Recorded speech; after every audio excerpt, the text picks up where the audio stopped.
So hi ನಮಸ್ತೆ ವೀಕ್ಷಕರೇ, ನಿಮ್ಗೆಲ್ಲರಿಗೂ ಗೊತ್ತಿರುವ ಹಾಗೆ ನಾನು ರೀಸೆಂಟಾಗಿ ಕಾಶಿ ಯಾತ್ರೆಗೆ ಹೋಗಿದ್ದೆ. ಈ ಕಾಶಿ ಮತ್ತು 144 ವರ್ಷಕ್ಕೆ ಒಮ್ಮೆ ನಡೆಯುವಂತಹ ಮಹಾಕುಂಭಕ್ಕೆ ಹೋಗಿದ್ದೆ. ಸೊ ನೀವು ಕೂಡ ಸಾಕಷ್ಟು ಜನ ಹೋಗಬೇಕಂತ ಎಣಿಸಿರ್ತೀರಾ, ಯಾವ ಥರ ಹೋಗ್ಬೋದು ಅಂತ ನಿಮ್ಗೆ ಗೊತ್ತಿರಲ್ಲ. ಸೊ ಹಾಗಾಗಿ ನಾನೊಂದು ಕಂಪ್ಲೀಟ್ ಐಟನರಿ ಕೊಡ್ತಾ ಇದ್ದೇನೆ.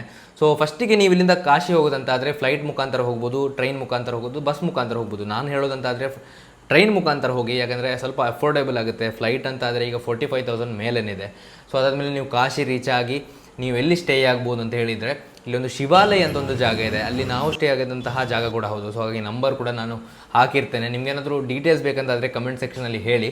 ಸೊ ಅದಾದಮೇಲೆ ಅಲ್ಲಿ ಸ್ಟೇ ಆಗಿ ನೀವು ಕಾಶಿಯಲ್ಲಿ ಕಾಶಿ ವಿಶ್ವನಾಥ ದೇವಸ್ಥಾನ ಮತ್ತು ಒಂದು ಪ್ರೈವೇಟ್ ಆಟೋವನ್ನು ಬುಕ್ ಮಾಡಿ 7-8 ದೇವಸ್ಥಾನಗಳಿದೆ. ಸೊ ದೇವಸ್ಥಾನಗಳಿಗೆಲ್ಲ ಹೋಗಿ ಆ ದೇವಸ್ಥಾನದ ದರ್ಶನವನ್ನು ಪಡೆಯಬಹುದು. ಅದಾದಮೇಲೆ ಫಸ್ಟ್ ಡೇ ಸಂಜೆ ಹೊತ್ತಲ್ಲಿ ಬೋಟಿಂಗ್ ಕೂಡ ಮಾಡಿ ಸಂಜೆ ಹೊತ್ತಲ್ಲಿ ಗಂಗಾ ಆರತಿ ಕೂಡ ನೋಡ್ಬೋದು. ಅಲ್ಲಿರುವಂತಹ 88 ಘಾಟ್ಗಳೇನಿದೆ ಅದರ ಇತಿಹಾಸಗಳನ್ನು ಕೂಡ ಅವರು ಗೈಡ್ನವರು ಹೇಳ್ತಾರೆ, ಈ ಬೋಟ್ನಲ್ಲಿರುವಂತಹ ಗೈಡ್ನವರು. ಸೊ ಬೋಟಿಗೆ ಅರೌಂಡ್ 100 ರುಪೀಸ್ ಆಗುತ್ತೆ ಆಯಿತಾ.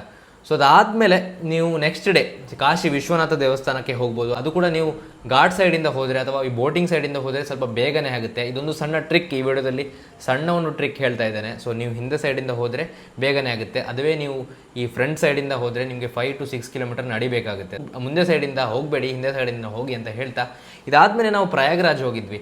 ಸೊ ನೀವೇನಾದರೂ ಪ್ರಯಾಗ್ರಾಜ್ ಹೋಗೋದಂತಾದರೆ ಖಂಡಿತ ಸ್ಟೇ ಆಗಲಿಕ್ಕೆ ಅಂತೂ ಹೋಗಬೇಡಿ, ಯಾಕಂದರೆ